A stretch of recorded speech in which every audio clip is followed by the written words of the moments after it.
grabe palang bunganga talaga nito, imburnal, no? Ni Mima Alicia. Kaya ako bilang isang political vlogger din, isang political commentator, nagbalik tanaw din ako at nag-reflect sa sarili ko.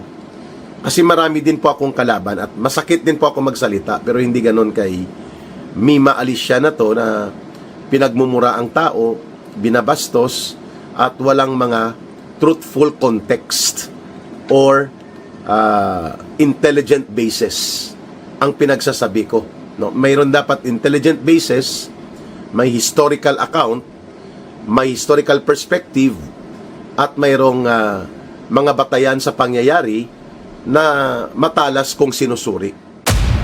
Magandang araw, sambayan ng Pilipino, magandang araw mga kababayan. Kasama niyo po ngayon si Ka Eric sa isa na namang episode ng ating Balita at Talakayan. Maraming salamat mga kababayan sa inyong patuloy na pagsuporta at pagsubaybay sa ating mga programa dito po sa Ka Eric Celis YouTube channel at sa ating mga programa din na inyong sinusuportahan. Kasama ko po si Dr. Lorraine Maribadoy, ang bigwas ng Agila. Hindi po ako nakapag-live stream mula pa po kahapon at maybe in the next 2 days sapagkat ako po ay nasa area ng Mindanao. Kasama ko po ang mga leaders ng Kampilan ng Mamamayan. Ito po yung organisasyon, koalisyon na pumapayong sa mga iba't ibang mga multi-sectoral at sectoral organizations na naninindigan po para tutulan at itakwil ang mga korupsyon, pandarambong at mga abuso sa gobyerno. At nang sa ganun po, maisulong ang mga reforma, ang mga pagbabago, at ang tunay na agenda na kapaki-pakinabang at para po sa kabutihan ng mga mamamayang Pilipino. Yan po ang Kampilan. Kampilan is an ancient form of defense ng mga mamamayang Pilipino sa sinaunang lumang panahon sa ating kasaysayan, no? Ito po ang Kampilan is like a sword, no? Parang malaking mahabang sundang.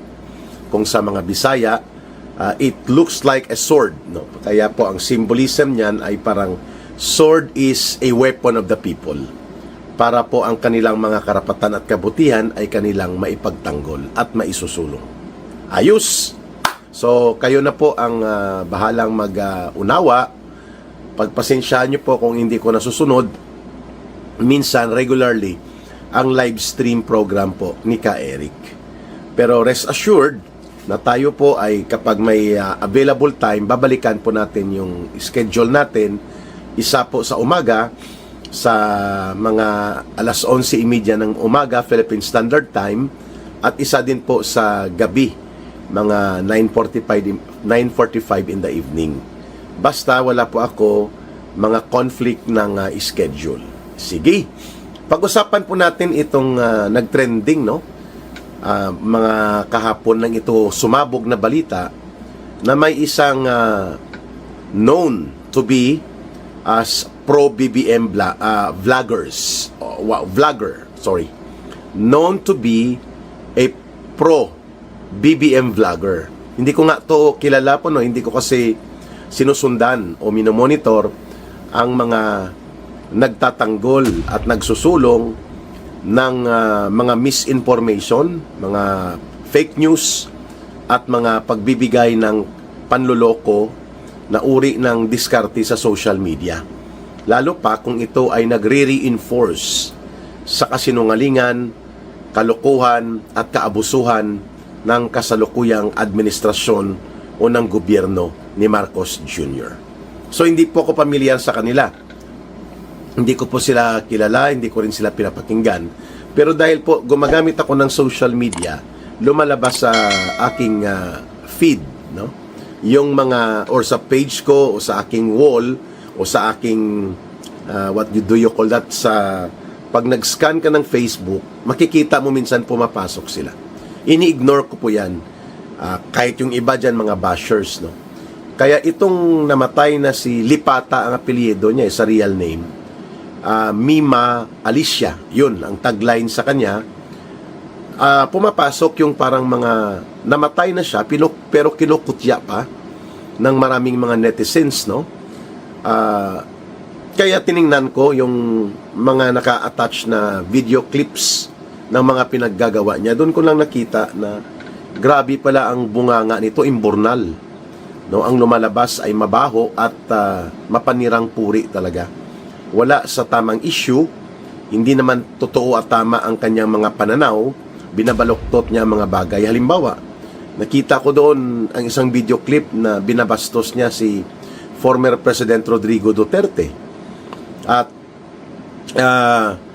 imbis na bring him home daw, dapat bring him bone. Ibig sabihin, umuwi na lang dito si Pangulong Duterte kung patay na siya at buto na. Kasi bring him bone, no? Tapos pinagtatawanan niya si former President Rodrigo Duterte na hanggang karton na lang ang memorya mo dito sa Pilipinas. Parang ganun ang nilalaman ng kanyang mga pinagsasabi. So masakit talaga pakinggan siya, hindi lamang doon para sa pamilya ni former President Duterte, kundi sa mga nagmamahal sa kanya na milyong-milyong mga Pilipino. Dahil sa kanyang mabuting ginawa sa ating pamahalaan, no?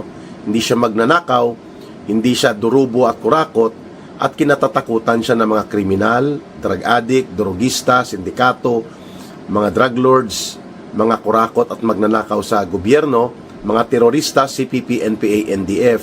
No, malaking impact talaga ng isang Rodrigo Duterte in the modern political history and in the status of modern governance sa Pilipinas. Kaya ganun siya ka-controversial. Pero itong si Lipata o si Mima Alicia, binabastos po niya ang dating Pangulong Rodrigo Duterte. Yun pong nakita kong content niya, no? And then iniinsulto niya si Senator Robin Padilla sa pagtatanggol daw sa isang karton. O kaya sabi niya, ibalik mo na lang dito kung nasa karton na. Meaning sa kabaong na si Pangulong Duterte. Yun pala mga content niya. Kahapon ko lang nalaman nang kami nag-break sa meeting namin dito sa Mindanao, no, sa leaders ng mga ng iba't ibang organisasyon na nasasakupan sa umbrella ng Kampilan. May isa pa siyang video clip na patungkol naman sa pambabastos niya kay Vice President Sara Duterte. Tinatawag niyang direktang magnanakaw, at tapos kinukot siya, makasama sa, no, may babae siyang kasama. Tapos pinagtatawanan nila, masasakit yung pananalita niya na wala namang sapat na datos at mga kaakibat na pagpapaliwanag ng konteksto kung bakit niya sinasabi yon. Parang malayang-malaya siya na bastusin ang pagkatao ng sinuman, lalo na dito kay Vice President Sara Duterte. May nakita ako na video clip na pumasok din, no? Kasi nag-scan ako, ano ba itong, bakit na binaril ito? Ba't napatay ito at bakit maraming nagmumura at maraming nagagalit sa kanya? Kasi dumadaan siya sa feed ko, no? Ngayon, mayroon video clip doon, maiksi lang, pero siguro mga na-share ng mga netizens mula sa kanyang mga ginagawa itong si Lipata o si Mima Alicia, na sinasabi niya na nagpalaglag ng bata na ipinagbubuntis si Vice President Sara Duterte. Foul na foul talaga yun, mga kababayan, no? At sinasabi niya, dinamay mo pa ang batang inosente sa iyong sinapupunan.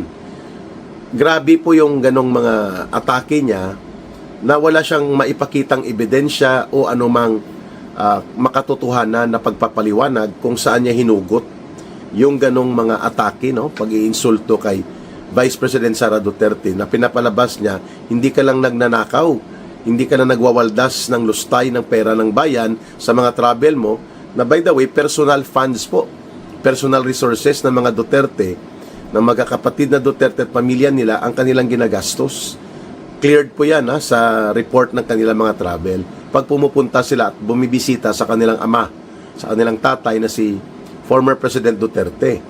So grabe palang bunganga talaga nito, imburnal, no, ni Mima Alicia. Kaya ako bilang isang political vlogger din, isang political commentator, nagbalik tanaw din ako at nag-reflect sa sarili ko. Kasi marami din po akong kalaban at masakit din po ako magsalita, pero hindi ganon kay Mima Alicia na to, na pinagmumura ang tao, binabastos at walang mga truthful context or intelligent basis ang pinagsasabi ko. No? Mayroon dapat intelligent basis, may historical account, may historical perspective, at mayroong mga batayan sa pangyayari na matalas kung sinusuri ang mga komentary ko, lalo na sa topic ng pagbubunyag at paglaban sa lumalaganap at malaganap na antas ng korupsyon at pandarambong sa Pilipinas. And I don't take it personally against those kay Marcos Jr., kay Boying Rimulya, kay John Vic Rimulya o sa mga opisyal ng gobyerno. Inilalagay ko sa tamang konteksto at magkakaugnay sa makatotohanan ng mga pangyayari at sinusuri ko. Bagamat straightforward ako pag bumira. Yan naman pong style ni Ka Eric. Hindi naman po ako kapareho nitong imbornal ang bunganga nang makita ko kung paano niya ginagawa ang kanyang mga pag-atake, no? Disinformation, misinformation, fake news, at mga masasama na imbento ng paninirang puri at wala po sa konteksto ng political analysis and intelligent discussion and truthful presentation on the perspective of truth and reality ang kanya mga pinagsasabi. Yan po ang kaibahan doon. Sabi ko, ginagawa ko ba ito? Nakakasakit din ba ako ng damdamin? Oo.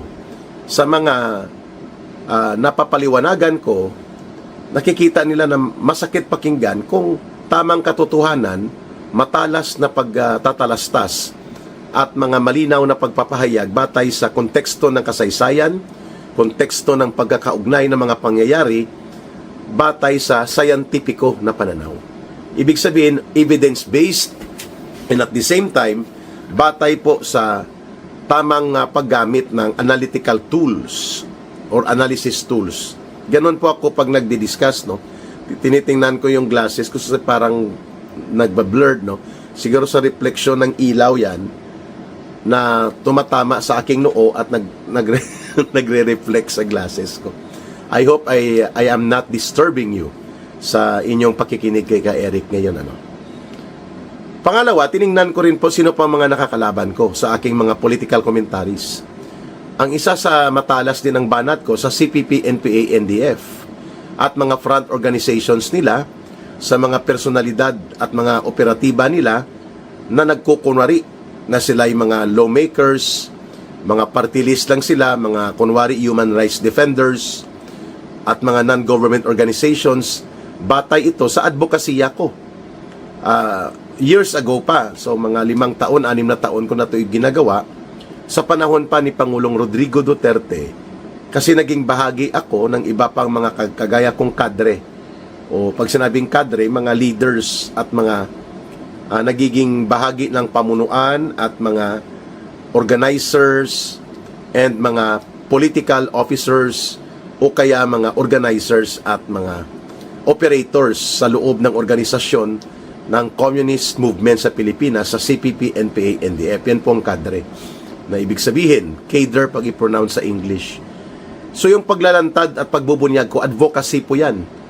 Para iprotekta ang kabataan, lalo na hindi sila ma-recruit at malinlang na mapariwara ang kanilang buhay kapag sila ay magaya sa amin na na-recruit din ng panahong kabataan kami at nilaso ng aming utak at kaisipan at sinira ang aming mga buhay.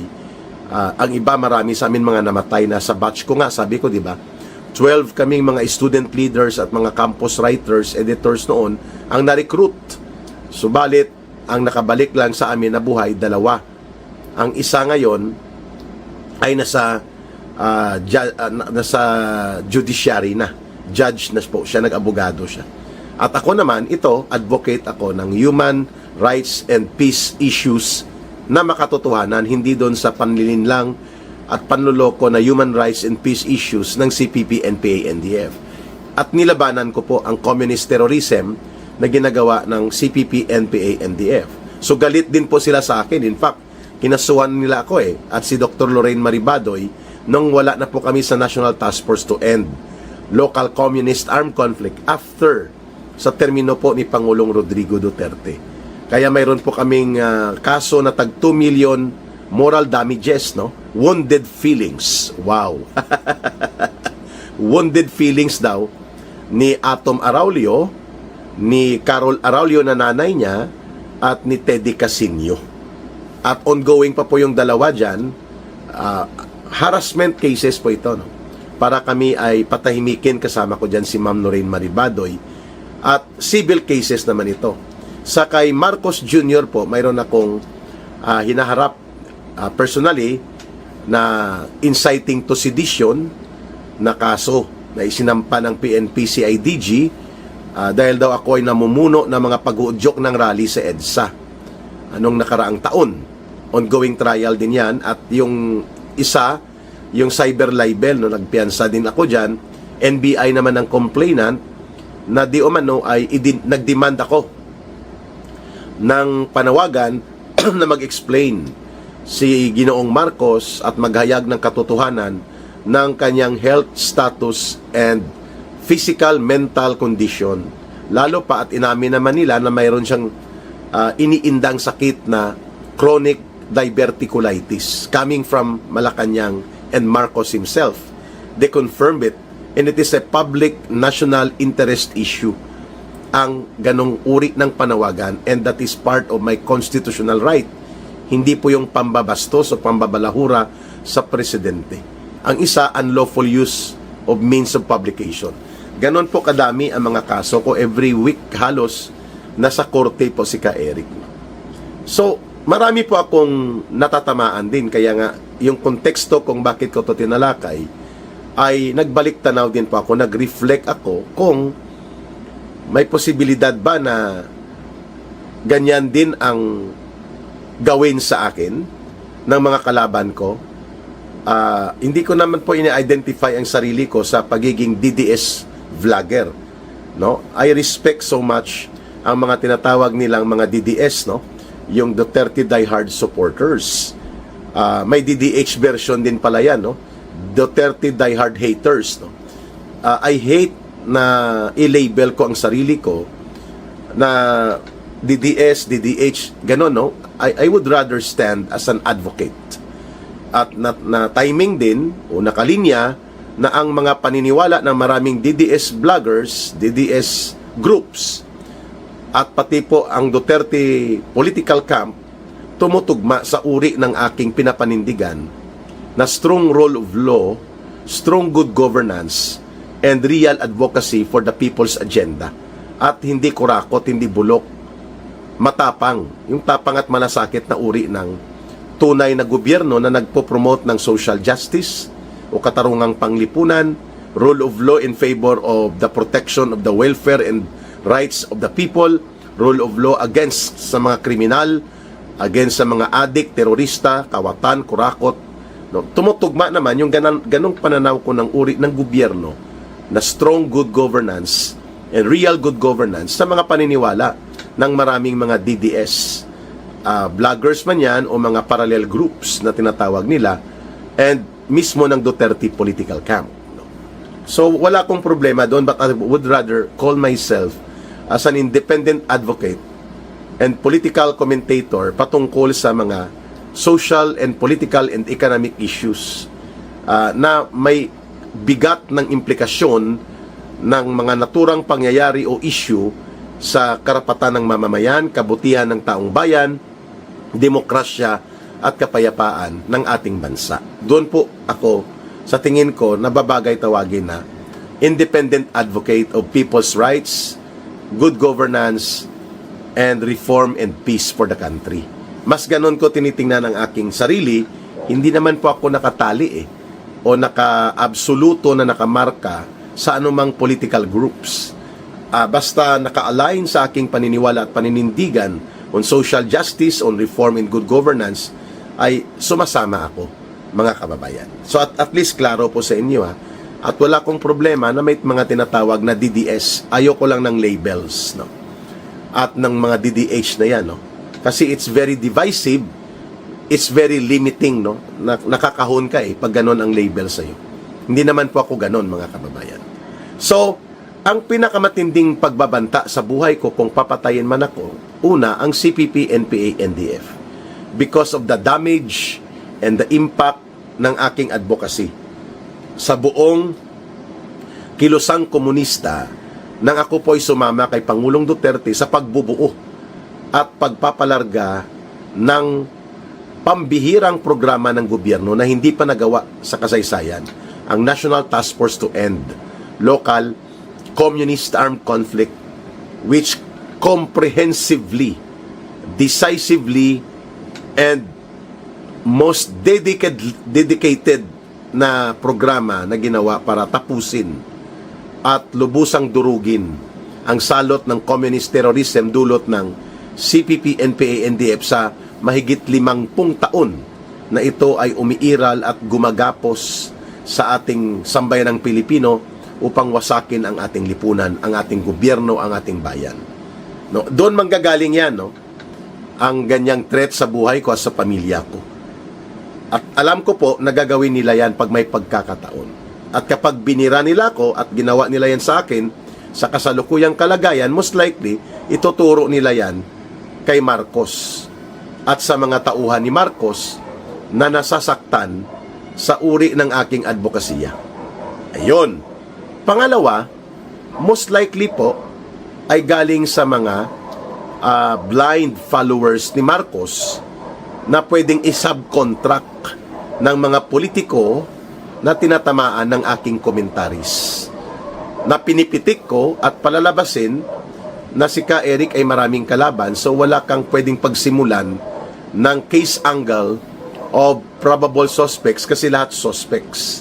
O pwedeng ibibintang din nila po sa DDS group, nasasabihin nila na nagtaksil si Ka Eric kaya siya ay binanatan. Pero actually, ang bumira, contract killers na kinontrata ng mga politiko na gustong wasakin, sirain, takutin, at bulabugin ang kampo ng mga Duterte by killing someone na sa tingin ng mga kontraktor sa pagpatay ay can stir up controversy and fear among the ranks ng mga sinasabi nilang Duterte political camp. No? Yun.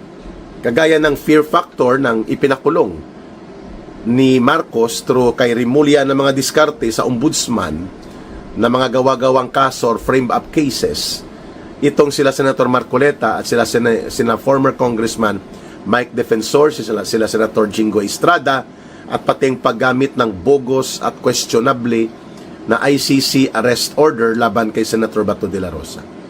It sent chilling effects, no? Even sa pagpananakot ngayon na ginagawa ni Melvin Matibag ng NBI laban kay Senator Alan Peter Cayetano on the prospect of a possibility na siya ay makakasuhan na naman ng framed-up cases related sa sinasabing pagsasagawa noon ng Southeast Asian Games related infrastructure projects. At most likely, plunder din naman ito, ang pattern nila, non-bailable, makukulong na naman sa frame-up cases si Senator Cayetano. Ito yung tinatawag na chilling effect. Pero wala pa pong pinapatay doon sa identified to be aligned to the Duterte political camp na kapareho sa pag-identify nila sa akin na ganun daw ang aking katayuan. At pwedeng ito kapag pinatay, wag sanang mangyari yan, malungkot din ang pamilya ko at maapektuhan ang aking pamilya. At kapag pinatay o napatay si Ka Eric, sa kaparehong sirkumstansya ngayon itong alias Mima Alicia, magkakaroon din po ito ng chilling effect, fear factor sa hanay po ng mga lumalaban sa korap at mandarambong na uri ng administrasyon na umiiral sa kasalukuyan. So, there is a possibility of that kind of danger to become a reality of threat against my life. Tama po yun, ano? At sa tingin ko, marami din po ang magagalit. Marami din po ang magbabash kahit mamamatay o mapapatay si Ka Eric. I hope hindi ito magkakatotoo ang mga sapantaha ko na ito, pero these are realities and possibilities that can happen. Yan po ang risgo, yung panganib na kinakaharap po namin ng mga kagaya kong mga dedicated political vloggers and political commentators, pero we take that risk because these are all voluntary. At sa mga nagtatanong, paano ka nabubuhay, Ka Eric, sa kalagayan mo? Hindi pa ako humingi ng singkong duling sa mga Duterte. Hindi pa ako retainer or consultant nila. I was a government consultant for the National Task Force to End Local Communist Armed Conflict during the time of former President Rodrigo Duterte, but not anymore under kay Marcos Jr. So nabubuhay ako sa monetization ng aking channel, sa mga private consultancy ko, sa mga pagtulong ko sa mga pribadong kumpanya na hindi sila ma-infiltrate, hindi ma-radicalize ang mga manggagawa nila, at hindi masisira ang industrial peace sa kanila dahil sa communist, terrorist, extremist, radical infiltration of the labor sector. So industrial peace and labor security consultant ako on a private personal undertaking. No? Hindi po ako sinasahuran ng kagaya po ng kumakalat na mga screenshots ng conversation di umano nitong si Lipata o si alias Mima Alicia na parang nag-aaway sila doon sa 2 milyon o 1 milyon na ibinigay allegedly as allowance nila, at may nagdidemand kung saan yung party niya na 250,000, mga kababayan. Magkaiba naman po ang kalagayan ni Ka Eric. Nangungutang ako pag nagpiyansa at pro bono ang lawyers na tumutulong sa akin at kay Ma'am Lorraine, si Attorney Busantog at si Attorney Mark Tolentino. They don't charge us. Pero nag-aabot-abot ako ng pang-refund sa fuel ng kanilang mga sasakyan or ng pang-taxi ng kanilang abogado kapag may nag-a-attend, no, sa aking mga court schedules na ito. So hirap din po ako sa buhay, syempre, no. Ang mga ikot namin na ito, voluntary support ito na ang pagstay ko sa New York, sa Canada, voluntary support ng mga Pilipino po yun. Hindi po ako humuhugot at wala akong pinaghuhugutan. Yung wife ko po ay government employee po siya. Pero hindi naman po siya mataas na employee sa isang local government unit. No, sa Iloilo City, mga kababayan. Dati din po siyang kadre ng CPP, NPA, NDF sa urban operations nila sa Iloilo City. Silangging. So at least alam niyo po kung paano ako nabubuhay. I can look into the eye of everyone that I am not a paid Duterte propagandist. Hindi po ako ganun. Kaya ko pong mabuhay na maging construction worker kasi nung bata ako, nagagawa ko po yon. Pero hindi na kasi malakas ang tuhod ko. Nabuhay po ako on my own skills and intellect and on my own abilities and competencies. Hindi naman po sa pagmamayabang, si Ka Eric po 2 beses po kasi ako nag-graduate ng class valedictorian. Hindi naman po yan sa pagmamayabang, no? Kahit mahirap po kami, wala akong tatay. I was only 7 years old nang sinaksak ang tatay ko, patay po siya sa isang rambol, sa isang bayan sa Iloilo. No, hindi rin kami nagsama kasi maaga silang naghiwalay ng mother ko after a year or 2 years in their marriage. No. And mula elementary po hanggang college po, nasa top level po ako ng aming eskwela. Scholar po ako ng gobyerno, sa State University po ako nag-aral. At nang bumalik ako, tinapos ko yung kurso ko, AB Political Science. Ako po ay top passer ng Career Civil Service Eligibility. I can work in the government po, pero may edad na rin po si Ka Eric at eligible po ako sa level 2 professional na qualification. At nag-enroll po ako ng masteral program dahil po sa pangyayari ay hindi ko po na ipagpatuloy ang masteral program for postgraduate studies ko, mga kababayan. So hindi po ako ganun na tao na ikontrata ako at maging propagandist. No? I was a consultant on insurgency and security matters pertaining to my knowledge and direct participation when I was with the CPP, NPA, NDF for almost mahigit 20 years, close to 21 years, mga kababayan. From 1990 to 2010, ang buhay ko po ay sa loob ng CPP, NPA, NDF. Ayan. So siguro mag-ingat dapat, no, ang mga political commentators, maging professional, maging makatotohanan ang mga pinagsasabi, at ingatan na hindi po personal attack ang ginagawa, kundi issues ang ipinapaliwanag. Hindi po ang pagwasak at pag-atake sa pagkatao ng isang tao. I have said my piece, and maybe naintindihan nyo po kung bakit ko ito tinalakay sa oras na ito. sa aking episode ng ating Balita at Talakayan. May justice be served against dito sa, o para dito kay Mema Alicia, si Lipata, at yung pagpatay at karahasan ay wala pong lugar sa isang sibilisado at makataong lipunan. Kaya hindi po natin yan ikinatutuwa. Subalit, kailangan po nating ipanawagan pa or bagkos ipanawagan natin ang katarungan pa rin. Maraming salamat mga kababayan, mabuhay po kayo. Ito po si Ka Eric. Mahalin natin ang bansang Pilipinas. Walang ibang magmamahal nito, kundi tayo rin mga Pilipino.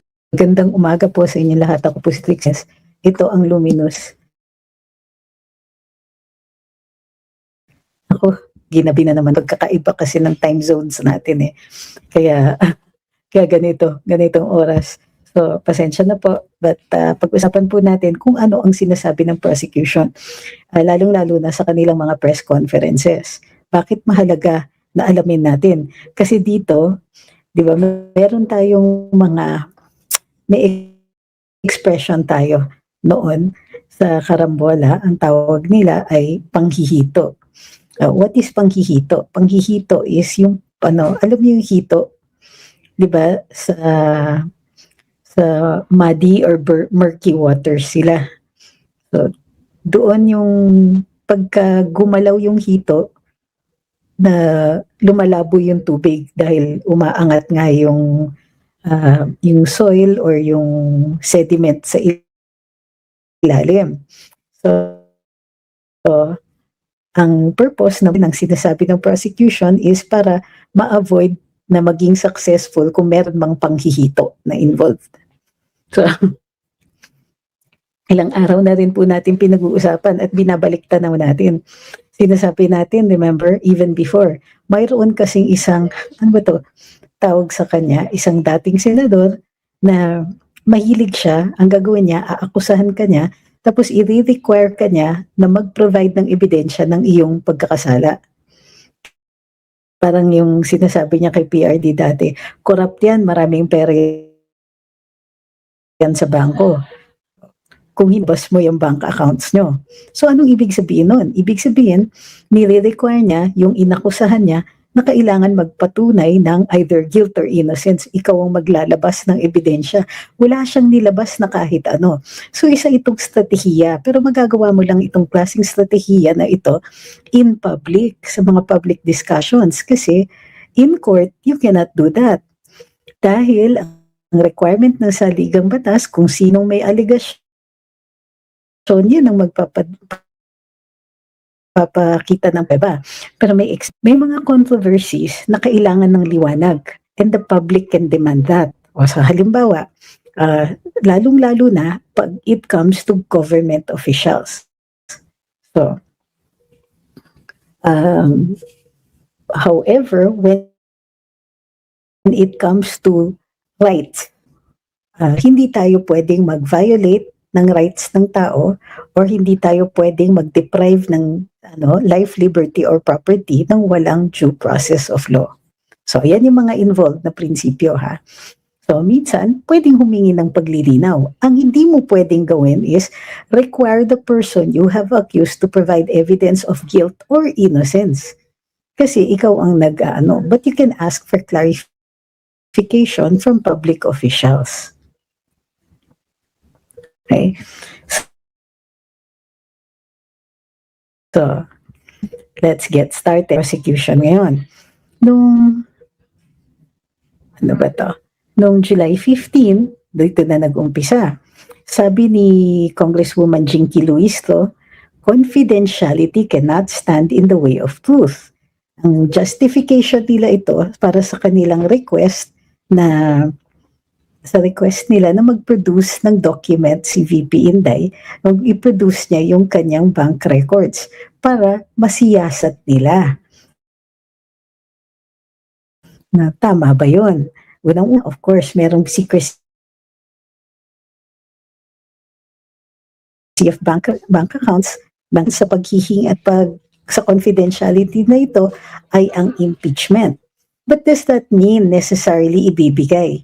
So, pwede nilang i-demand yon. Okay.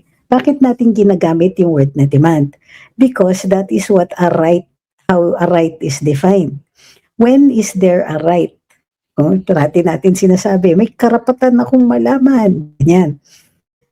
There is a right when you know that who is obligated to give it or to ensure it. Okay? So where there is a right, there is a corresponding obligation to ensure that that right is enforced or is enforced. Okay? So dito, parang lumalabas na while you can ask for a subpoena, kailangan may determination, number one, of the constitutionality of your request, and two, na walang na hindi na deprive yung tao who is the object of that search or is not deprived or unduly deprived of any rights. So, ang nangyayari dito is sunod-sunod yung allegation ng ng prosecution na magnanakaw daw si VP Inday. Ngayon, if this was pertaining only to the 165 million, then makikita natin na dahil she is being charged with that, it might seem reasonable na buksan yung bank accounts for that. Ang pagkakamali nila dito is they're asking for bank records and other financial records such as but not limited to taxes, tax filings, from a period of about 18 years, meaning nung time na hindi pa siya vice-presidente. And this is where I think it's going to fail. Okay? It's going to fail because, diba? It might fail because hindi reasonable. All requests and all proceedings are also subject to what we call the test of reasonability. Ibig sabihin, you cannot ask for something na unreasonable na, hindi na makatarungan na ibigay yan sa inyo. So, ang ginagawa ng prosecution ngayon is yung mga shortcuts. Since the impeachment is partly a political process, sino ang gagawa ng desisyon? Ang gagawa ng desisyon ay senators, judges. Senators, judges are political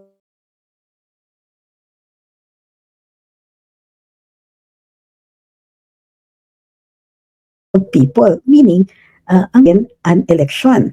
And so ultimately, you will need to make sure that the constituents of the senators also agree with their side. How are they going to do that? So this is why they have constant and continuing press conferences, but not necessarily to simply give the facts of the side of their case, but to also present it in such a way that they can persuade the public na pumanig sa kanila. Okay? Clear pa ba so far?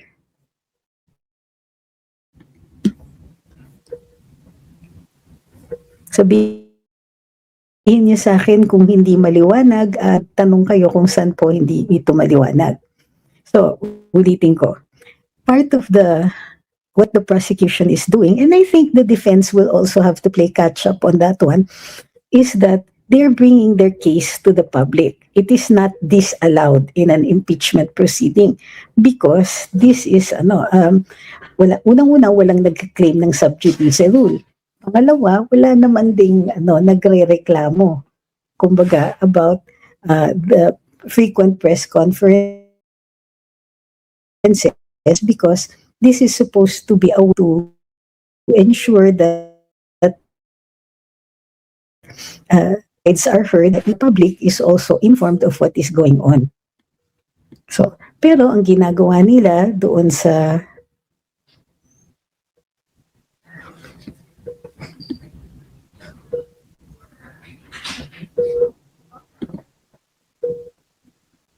wala ng audio?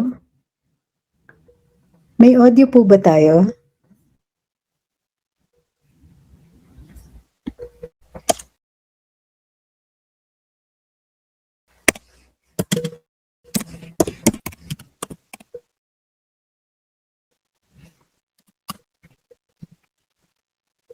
Pakisabi kung may audio na.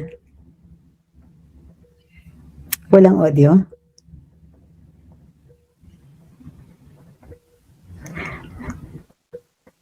Okay. It might be the signal. Wala na po akong magagawa about the signal. Okay. Sabi ni Maria,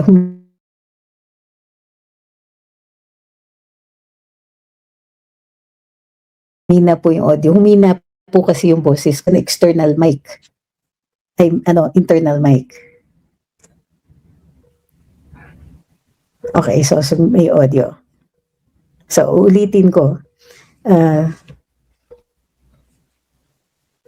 Sige, kung nawawala-wala po masyado yung audio, kung masyadong off and on, we'll just have to wait until later kasi hindi po ako makakalipat ng lugar ko eh. Hindi talaga ako makakalipat ng lugar and there's very little I can do about it. So, pakisabi na lang po, kung masyadong madalas na mawala, then sa umaga na po dyan.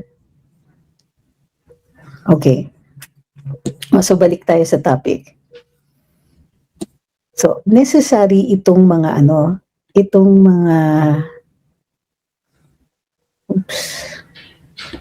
necessary yung ginagawa ng necessary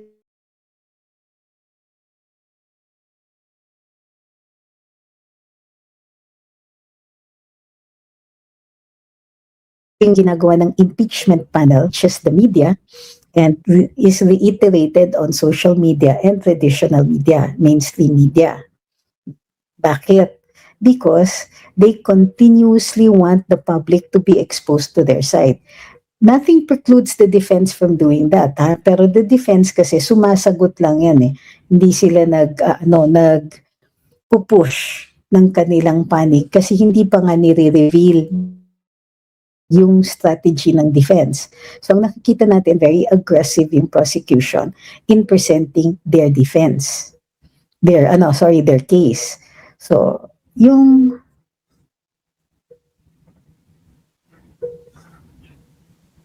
yan. So, lately, yun na nga, nakita nga natin yung isang sinabi ni Congressman Ortega, ano yung term na ginamit niya? Tinatago.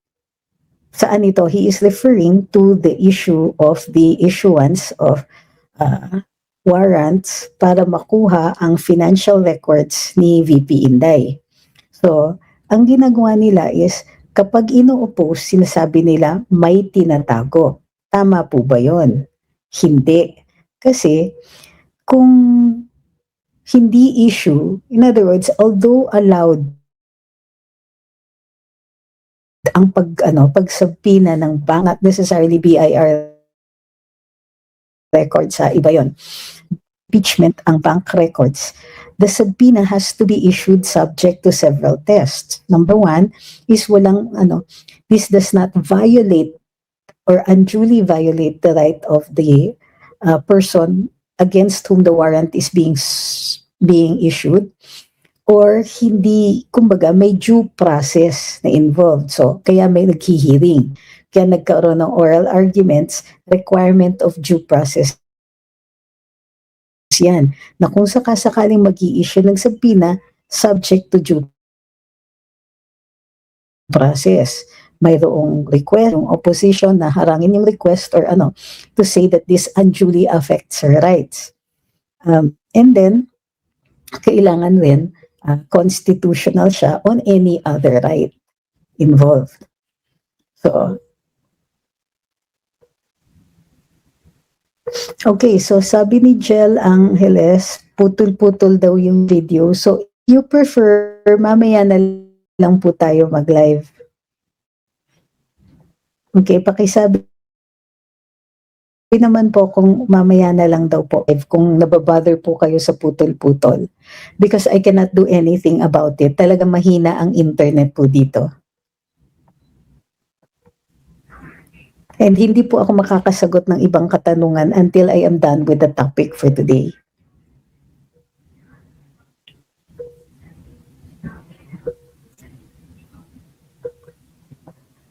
Okay.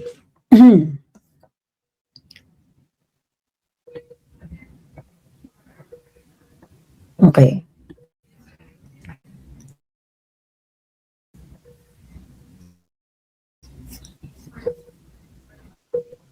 Pasensya na po, wala talaga tayong magagawa tungkol na ngayon at live nga po ito. This is not a video. So there's nothing I can do about the signal. Alright. O dito sa black app okay naman kasi iba yung connectivity niyan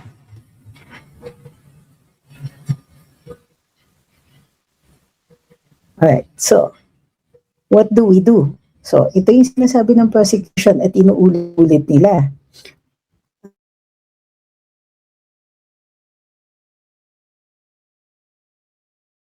Ang sinasabi ng prosecution, ang sinasabi daw, according to prosecution lawyers, ayaw magbigay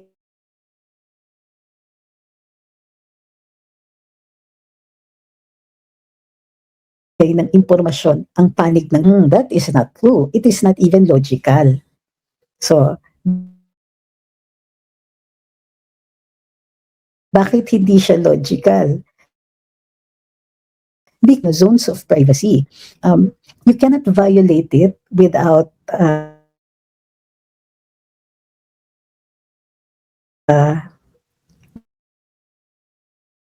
justification. So, meron tayong tinatawag na exclusionary rule for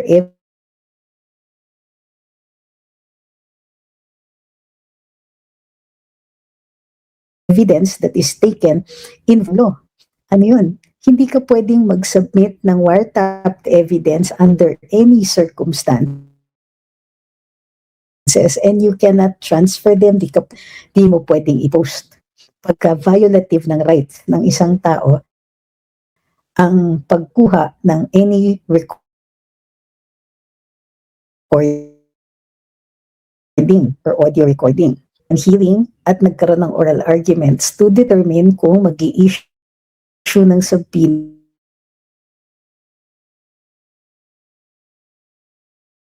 ang Senado. Now, what? So, but is the public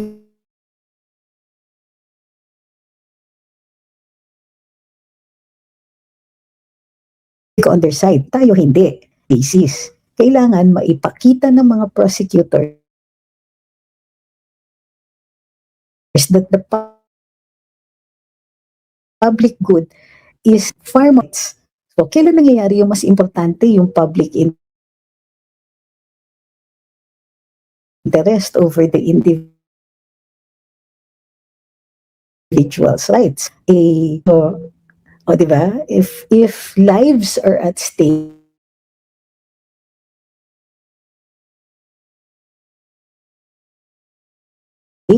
then the individual karapatan na, yung communal na karapatan, the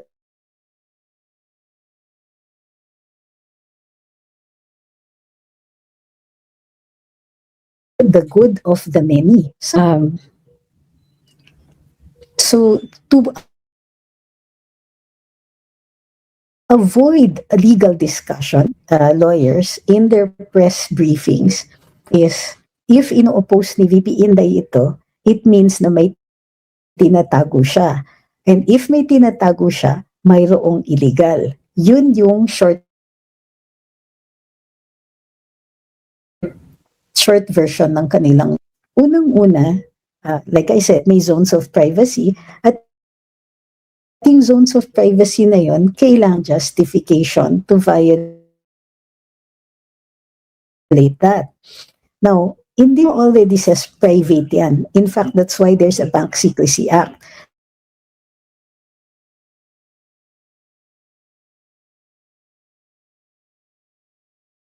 because bank transaction is presumed. So these are hidden because of the possibility of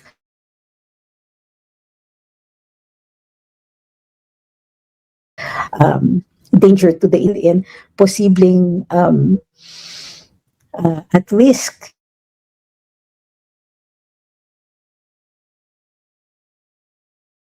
yung mga tao of, bakit may ganito ka? Bakit may ganito ka? In the case of a bank account, sinigay doon na, the numbers. And it is very easy to make a story about those numbers. So yun ang gustong gawin ng kabila. Ang sinasabi nila, therefore may tinatago, therefore may illegal.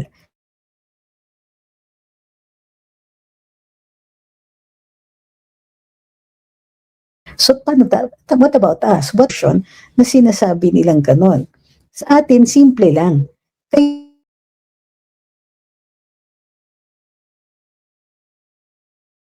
yung nag-akusa. Ang nag-aakusa ay yung ill-gotten wealth. At yung evidence of that ill-gotten wealth daw ay nasa bank accounts. Ngayon, mapatunayan muna nila na yung ill-gotten portion, hindi yung wealth.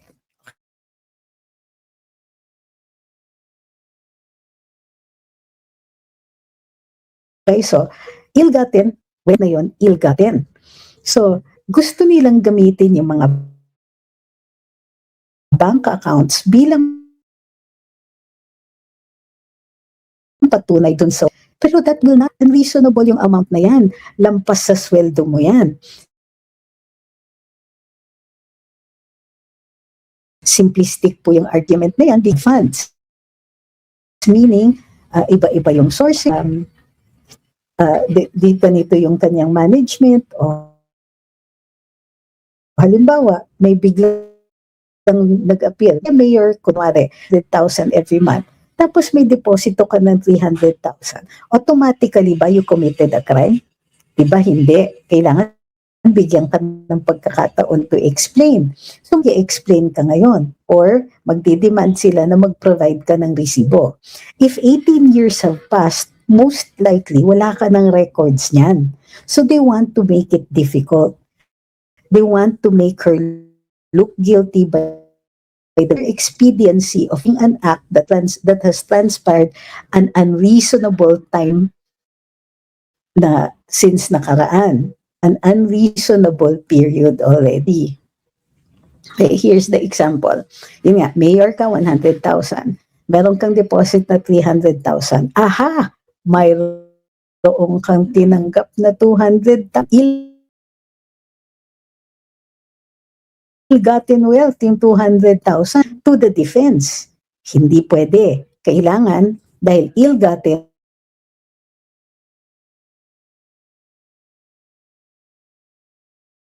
wealth yan, even if you, saan mo nakuha yan? Oo, meron kang deposit that is larger than your salary, but will it mean na ill-gotten siya? Hindi. But what Fusion is doing is they're trying to create a presumption in your mind. Yung presumption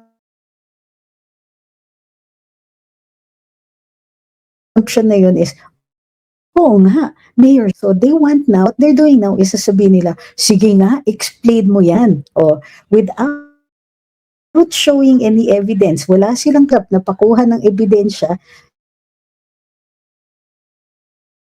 ngayon, patatrabahuhin nila is trying to show their innocence. Baliktad. First, the prosecution has to show na may wealth, I have to show na ill-gotten yun. Bihin na natin that the cases for saying that that was ill-gotten. Walang presumption yan.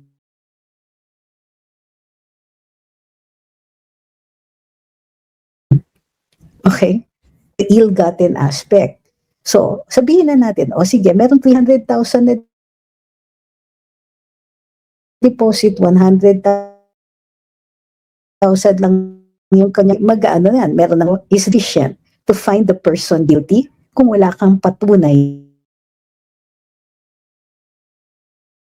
may ill-gotten yon. Then remind natin, Mr. Prosecutor, Madam Prosecutor, nasa ng patunay ninyo na mayroong yung dun sa ill-gotten portion. You still have to show a crime. Kung ang tao kinakas ang plunder, yung plunder nagsiset ng amount. Over 50 million, it will qualify as plunder. Pero you have to prove the crime. How? Was it graft? Was it theft? Was it robbery? Yan. Was it misuse your position? Was it commission? So that's something that you have to remember. Pag sinasabi nila, aha, may tinatago. Kung may tinatago, may mali. Then, aha, may nang ill-gotten wealth yan. Nasaan yung ill-gotten part? What is the crime? What did she do? Kailangan patunayan nila yun. That is a burden that belongs to the prosecution. Hindi sila pwedeng mag-shortcut. Ang ibang sinasabi naman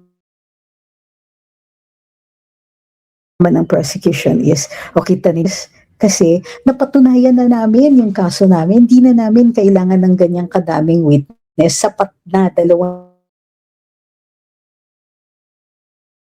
witness sapat na. But tanggal ang ilang mga witnesses. Uy, tama si JD. Sabi ni JD, they don't say ill-gotten to. Ginagamit nila unexplained wealth. So, that's why, yun na nga yung kihito. Because unexplained wealth is not a crime. There is no wrongdoing. There is just no opportunity to explain the wealth because you are not required obligation to explain your wealth. Diba? Bakit? The presumption kasi in the law is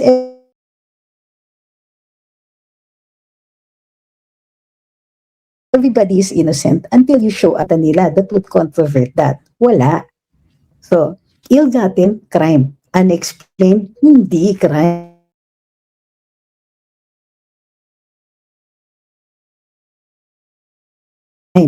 Okay? Pag-associated. Okay? Sabihin niyo kung hindi clear, ha? And you can ask questions on that one. So, the questions that we will entertain first are on this matter. So, yung isang pangbabawas ng witnesses. But the truth is, I would not put in hostile witnesses at this time if I was in the prosecution. Because you cannot control what they're doing. At lalong-lalo na when it comes to Attorney Zuleika Lopez, scary yan because handang-handa siya. And you know, she's a good lawyer and also very articulate. But about the yung ano yung role naman niya at bakit din rap rin siya? Well, baka kasi may lumabas na mga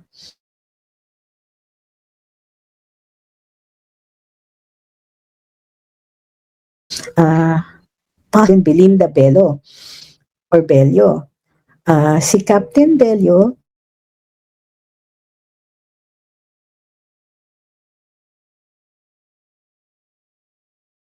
ang head ng HICA was alleging that itong si Captain Bello was trying to transfer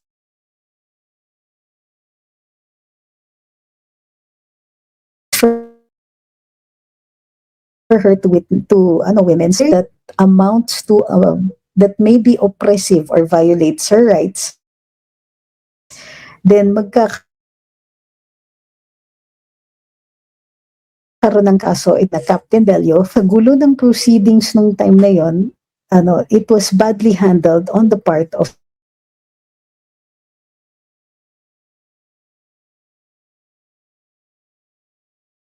the House Security.